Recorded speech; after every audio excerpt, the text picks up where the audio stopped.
Ngayon, subukan natin ito kung hahakpan nila. Kasi talagang ginagawa nila ng paraan ng kuwan ko eh. Mga pagbablog ko upang wag nila malaman o wag malaman ng taong katotohanan eh. Kaya napakabigat itong ginagawa ng mga Marcos na ito at saka itong mga vlogger na ito eh. Ngayon, total, alam ko naman kung sino na yung mga yan. Kaya nandyan ang parusa sa kanila. Dahil yan, nung mga nakaraang araw, nagmisyon ako na ikinuha ko si Lula Inca para mag-usap kami. Yan si Amuman na ang kanyang hawak niya, yung dilim na liliwanagin upang makuha ng mga tao, mabuksan ang kaisipan nila. Pero hindi kasali dito doon sa rally ng Iglesia ni Cristo dahil yung mga yan, may mga tinatagong lihim yan na ibig lang nila mapagtakpan. Kaya kung wari mga matitino yan po, pero yan lahat yan puro mga siraulo. Ayun, yung nakaraan na pinagpuputol-putol nila, yung pagbablog ko at saka kwan. Kasi marami silang pinasok na games na hindi ko alam eh. Na yan ay mga kwan yan eh. Mga, hindi naman ako naglalaro. Oh. Kaya sila ang gumagawa ng paraan upang mapuno nito, mapuno yung storage nito.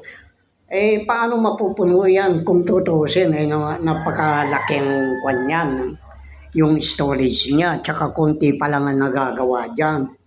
Ngayon, itong mga kwan na ito, pag-usapan natin itong kwan ng Vatican at saka itong si Trump eh. Dahil napaka-kwan nito. Inimbita na ng Vatican si Trump upang kwanin ito eh. Pag-usapan itong bagay na ito na kwan, dahil nga dyan sa sangkatauhan. Pero itong si Trump kasi masyadong mayabang ito. Akala mo kung sino. Eh yan, napapahiya na siya ngayon. Ngayon, maganda yung usapan nila na dapat lakihan niya yung pananaw upang ang makinabang dito ay yung sangkatauhan. Pero yung Vatican, meron ding isang lihim yan. Dahil yan yung sinasabi ko nga, binigyan ni Marcos ng 12,000 halagang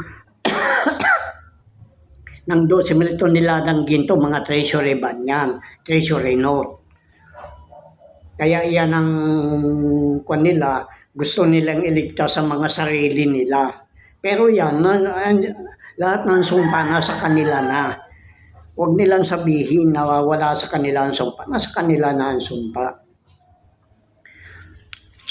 At ang nabagitan doon, kasama niya yung anak niya si Baron eh. Dahil nga, ang religion at saka kwan ay magkaiba yan. Magkaiba ang kanilang pananaw. Naging beral ito doon. Kaya wag na natin pansin yung mga troll na yung mga vlogger na yung mga stream media na yung mga bayaran lahat yan eh. Ang sulat ay napakaikli. Ngunit may diin na nagsasabi ang Papa ng Vatican ay humihiling ng presensya ni Trump para sa isang pagpupulong. Ayon sa sulat, maaring mabago ang takbo ng sangkatauhan.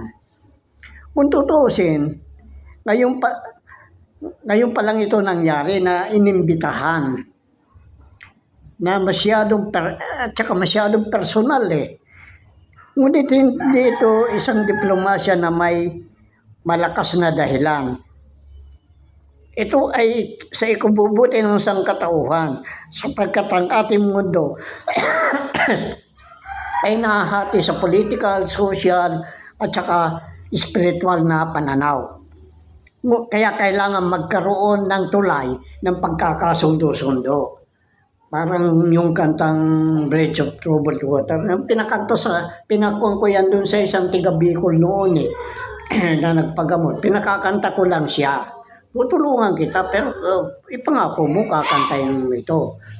Pero hindi nila nagawang kanin, nagawang kantahin. Ay, ano nangyari sa kanya?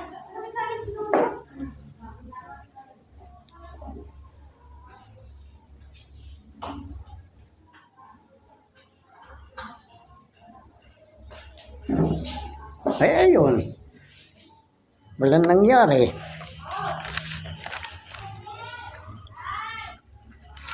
Naging tahimik ang Batikan kung ano ang kanilang pag-uusapan. Bagamat may pag-uugali si Trump na masyadong binubuhat niya yung sarili niya. Sa tingin niya, porque alaga siya ng Committee of 300, yung mga Marcos, ay masyado na siya. Kilala ng si Marcos ay si Trump, pinalagaan ng mga Marcos yan si Imelda dahil nga doon sa palad na niya, dahil ang binigay na date nung babaylan, yung espiritu ng bumababa doon sa babaylan ay June 14, 1946 yung niya. Ay hindi naman sinabi ang taon, kundi basta ang sabi, yung taong magbubukas niyan ay June 14. Kaya magkaparehas kami ng date ng ni Trump. Kaya lang, ito si Trump, yumabang nito. Hindi naman niya alam ang mga proseso. Kaya nga noon, sinasabi niya noon na siya ang magbubukas na ni Sara Gisara. Kaya nga sabi ko, ulol, anong nalalaman mo dyan? Wala kang alam. At saka yung mga kayamanan na yan ay nakalaan sa mahihirap na Pilipino. Kaya noon ko pa sinasabi, hindi lahat mabiyayan. At hindi rin lahat na mahirap mabibiyayaan. Kung hindi mo alam ito ang sarili mo. Ang pagpupulong ay napakahalaga. At nauwi sa pagtatalo. Ito para sa kapakanan ng mga mahihirap. Sapagkat ang sangkatawan ay kasunod ko yan dumaranas ng maling sistema dahil sa pagkabahabahagi, gaya ng kahirapan, digmaan, mga problemang pampolitikal. Sa totoo lang, ang pananampalataya at politika ay karaniwang magkahiwalay. Ang Papa nakatuon sa spiritual na pananaw.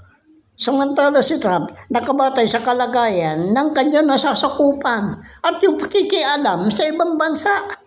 At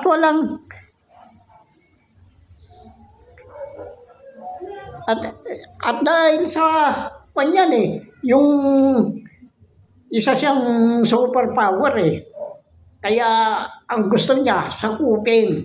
Ngayon, lumalabas ngayon na nagkakaroon ng expansionism. Itong Amerika, kinuha niya yung Greenland, kinuha niya yung Iceland, ay yung Canada, pati yung Panama Canal, kinuha niya. Tama lang naman dahil itong nung napansin niya na nabigo si Siping sa kanyang programa expansionism dahil nga doon sa pagpapautang ng mga pera. Pero yung mga pinautang ng bugok na siping yan, libahong na siping na yan, ay pag-aari ng mga mahihirap yan. Custodial account na ginawa ni Marcos, binigay niya. Anong pakialam ng putangin ng diktador na yan? Yung putangin ng malibog na Marcos na yan. Sari-sari lahi. Kaya nga sabi nung kakilala ko pinakbit. Ano yung pinakbit? Iba-ibang halo. Kumbaga sa iba-ibang lahi ang kanyang mga inanakan. Kaya nga ang tawag doon kay Marcos ngayon, tatawagin ko na siya na pinakbit.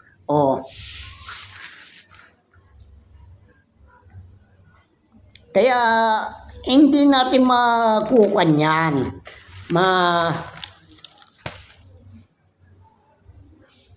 maipatutupad ang ganyang kung ganyan sila na itong mga anak ni Marcos. Kung akala mo kung sino, porque Marcos na sila, akala na nila sila na namang magkukuhan sa mundo. Sila na katanaw na kuwan. Kaya nga sinabi, eagle eh. Agila, binabantayan niya. Anong binabantayan niya? Ang binabantayan niya ako. Dahil hindi niya alam kung sino yung magtitrigger o sino magbubukas ng mga kayamanan. Yan ang sinasabi ko na lang. Yung putang inang diktador na yan. Kaya itong mga anak niya, napaniwala naman sila na. Kaya mapagmalaki. Tignan mo yung isang anak ni Marcos doon sa Australiana. Na ang pangalan nata nung na yun na taga-Australiana na design beautykin Evelyn Hegian. Yun yata, Hegian yata yun. Ngayon,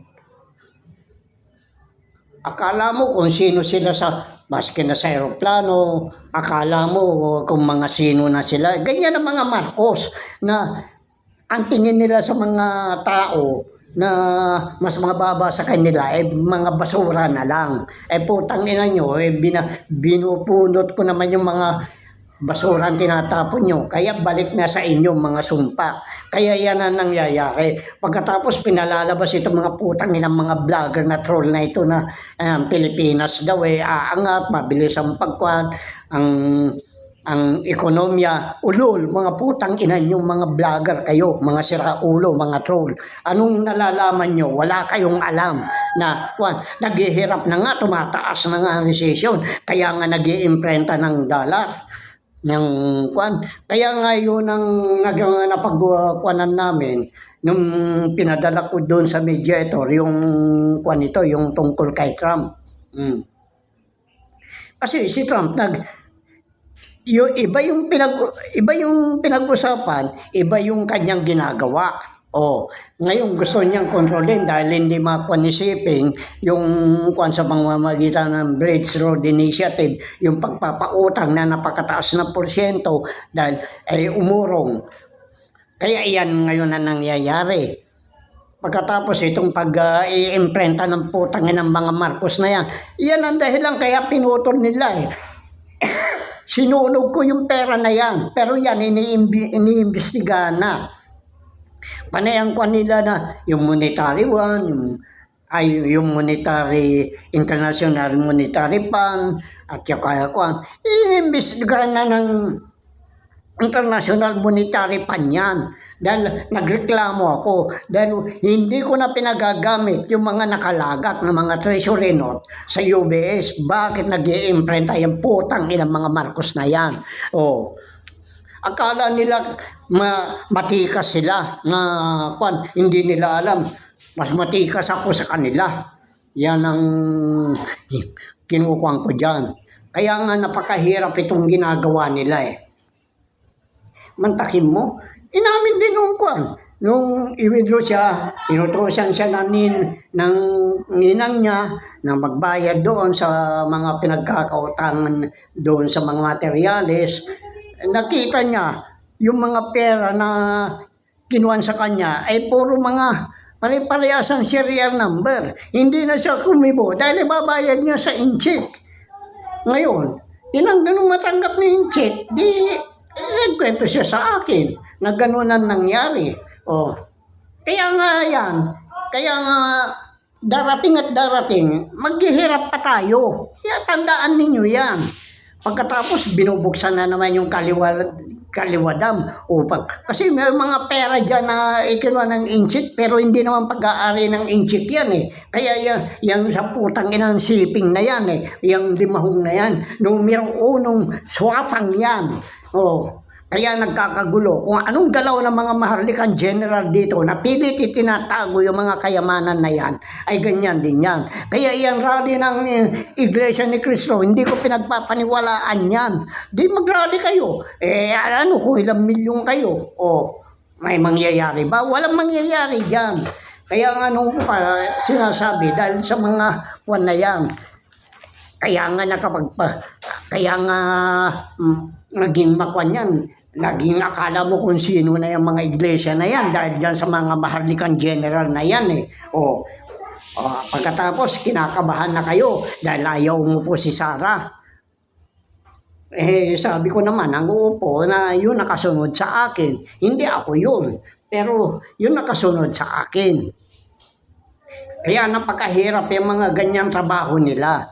Tingnan natin kung anong mangyayari pa. Kasi lahat yan, akala mo,